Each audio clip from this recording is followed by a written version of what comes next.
Hey guys, I wanted to talk a minute about the middle, where we let it flow. Whether it's grief, whether it's joy, fear, hate, pain, whatever the feeling is that's in our body wants to flow. And we do it with joy easy, you know, we like to keep the joy going. And sometimes we like to keep the pain going. Everybody has loved a good pity party before.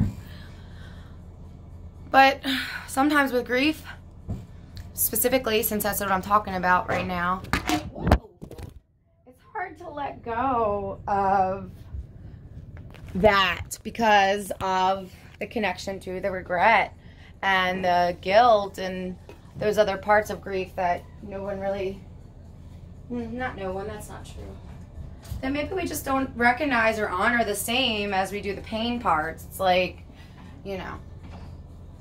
And for me, the way that I've learned how to move through things when they say to like shift negative energy, right? Sure, you can do that through dance, yoga, meditation.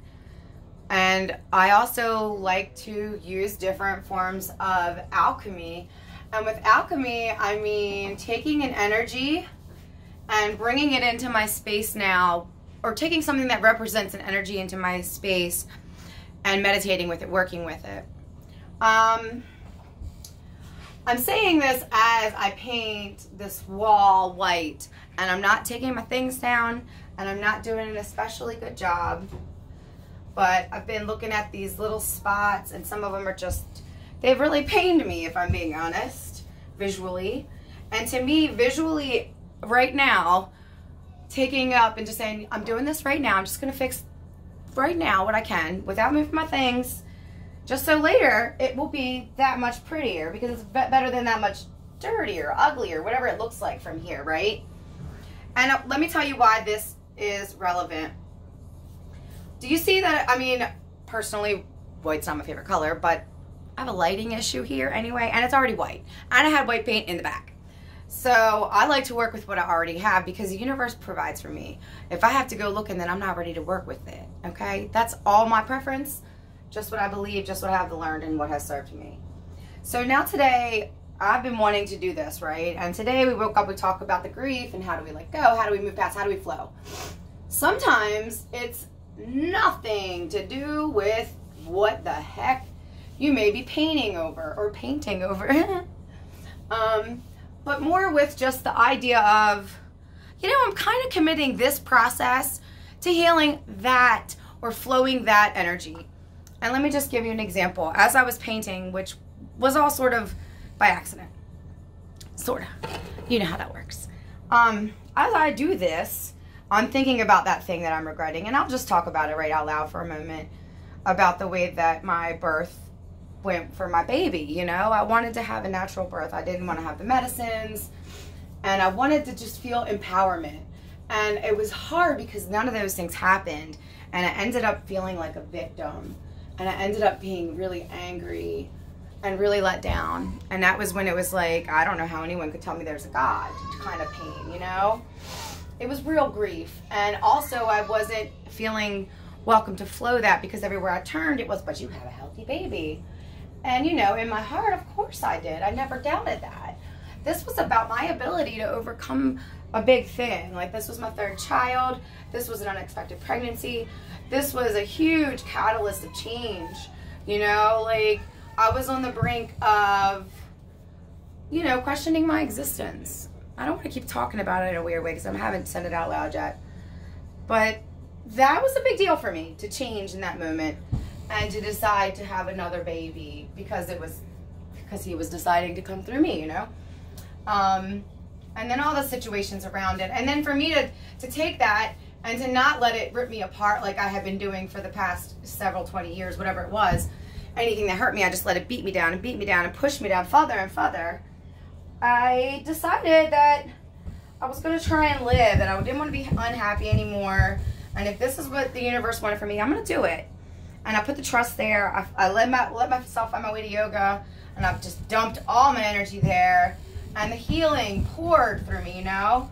So much. Like, I never felt stronger than I did when I was pregnant with Elias. In all reality, I was never able to maintain sobriety before as well as I had there.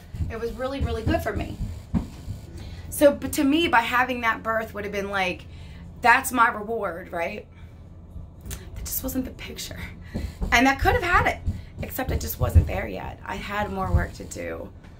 And that goal got me to that point, and it even got me to that grief, which I also needed that too, which you don't have to agree with how I say things. Once we get through a process, I'm now 3 years away from that pain. When I was hearing that in the day, I could have killed people. I've hated people for saying that to me, you know, because I wasn't ready to hear it. But you know, and I needed to go through the process. I hadn't let that flow yet, you know. Why are you skipping to the end? We needed to flow. So I didn't get to do it enough, and there was more pain there and more learning and unraveling. But as I sit here now and come back to that grief, you can go back and say, you know, I did deserve to have it my way. I'm okay with the fact now, because I do see how I see how it served me. I see how it served my purpose, my life, my goals, my future, my children, my marriage, my body, my health, my longevity, the human race. Had I had a perfectly wonderful birth, maybe my sought outness would have stopped. Maybe I wouldn't have been able to get any further away, and maybe I wouldn't have stayed. You know, maybe. There's so many things that could have actually gone different now that I'm here, had that gone perfectly at the time. So many things I wouldn't have pushed myself to find, because I would have felt like I got everything I wanted, you know, like I was done. And I'm not saying that would have been wrong, because had I been there when I was there, it would have been that. But it wasn't. It was, I still needed to grow, and, you know, I'm not fragile. I can bounce back, even when I feel like it's unbounce backable. We all can. And you just have to kind of take a process and say, you know, I did deserve that. And it's okay that nobody else understands, because I know what it meant to me. And I know now that I am served and I'm loved. But at the time it hurt. And I'm painting these walls, and now when I look at them, I'm gonna know that this was me standing up for that part of myself, just like I did with those coasters. You know, that's alchemy for me. That is like creation. When I made those coasters and saw it in person, I was like, I did it. I fixed it. You know? And this, when I see these, not perfect, but they're cleaner, right? When I see them, I feel like I am visually, and I'm here, I'm speaking it. This is too. I'm freeing and I'm flowing it. And I have healed peeps and bounds here, you know? And I know that that part of that is because a lot of ladies know what this feels like. And, you know, I just feel like that's part of me. Like, I like to work as a sharer and a conduit and a portal. And how can I flow through a portal if I don't know what it looks like on the other end? That's just how I've always seen it. And it just took me a little while to get to this with this, you know? It's a little different when there's something growing in your body and you're like feeling super connected versus like, you know, a little things more tangibly created. I don't know. It just felt like a personal failure. And then I felt like everybody around me let me down. And then I felt like I would never be supported by humans again. Then I felt like I'd never be strong enough. And then I felt undeserving. But then that's when I found my fire. Because I knew how hard I worked. In my head, I knew I deserved it, even though I couldn't find the words or the balls, because I was too close to the pain, you know? But I knew not to let it get me there. I knew, I was like, you know, it doesn't feel right that you get to decide that I shouldn't be upset. So that was enough to not let it get me into the down, you know? But it was still a process.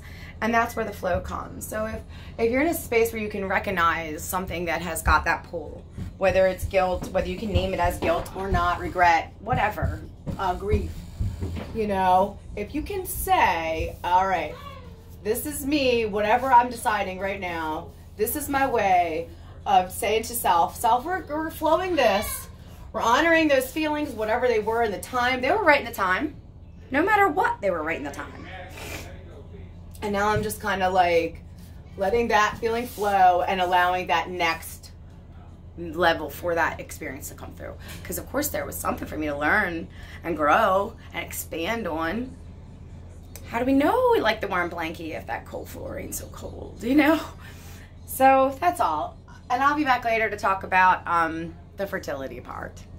So strange how this is working out, but I will see you later.